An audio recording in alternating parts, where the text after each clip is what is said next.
패스트트랙 정국을 마무리한 여야가 본격적인 총선 채비에 박차를 가하고 있습니다. 이런 가운데 중앙선거관리위원회는 내일 비례자유한국당과 같은 이른바 비례위성 정당들의 명칭 허용 여부에 대해 결론을 낼 예정인데 만약 불허 결정을 내릴 경우 한국당이 강하게 반발할 것으로 보입니다. 우철희 기자입니다. 자유한국당은 지난 10일 중앙선관위 항의 방문에 나섰습니다. 선관위가 이른바 비례자유한국당 이름 사용을 불허할 것이란 언론 보도가 나오자 따지기 위해 찾은 건데 그만큼 비례정당 명칭에 나름 사활을 건다는 뜻을 감추지 않았습니다.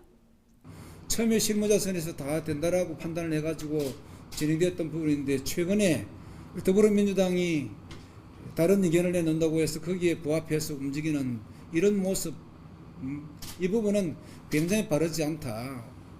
반면 더불어민주당은 유권자에게 혼란을 줄 수 있고 준연동형 비례대표제도 무력화될 것이라면서 유사 명칭 사용을 불허해달라는 공문을 선관위에 발송하는 등 반대 입장을 분명히 했습니다.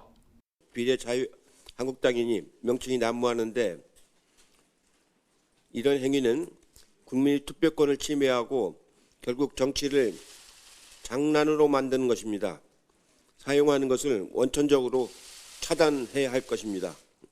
정당법에는 창당 준비위와 정당의 명칭은 이미 신고된 준비위와 등록된 정당이 사용하고 있는 명칭과 뚜렷하게 구별돼야 한다면서 이른바 유사 명칭 사용 금지 조항을 두고 있습니다. 현재 중앙당 창당 준비위를 선관위에 신고한 단체는 비례자유한국당 준비위와 비례한국당 준비위, 비례민주당 준비위 등 모두 3개입니다.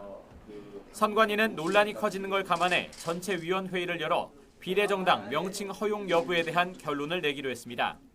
정당 설립의 자유 이런 것들을 더 강조를 할 것이냐, 거기에 더 중점을 둘 것이냐, 아니면 유사 명칭에 따라서 선거 때 유권자들이 겪을 혼란에 더 중점을 두고 이 부분이 중요하다고 생각할 것이냐에 따라. 이런 가운데 사실상 패스트트랙 정국이 마무리되면서 각 정당들의 총선 준비도 더욱 속도를 내고 있습니다. 민주당은 카카오뱅크 1000만 신화를 썼던 이용우 공동대표를 7번째 영입 인재로 발탁했고 현장에서 경험한 혁신을 정치에서 실현해보고자 합니다.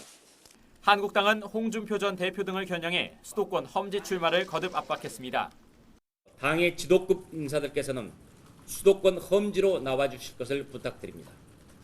고향에 안주한다면 정치인으로서의 미래는 아마 다치고 말 것입니다.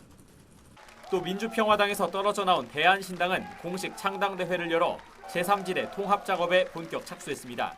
대한신당은 중도개혁 제3세력이 함께할 수 있도록 밀어내겠습니다. 이르면 이번 주 귀국할 것으로 알려진 안철수 전 의원의 향후 행보도 큰 관심으로 떠오른 가운데 정치권의 총선 경쟁은 시간이 갈수록 치열해질 전망입니다. YTN 우철입니다.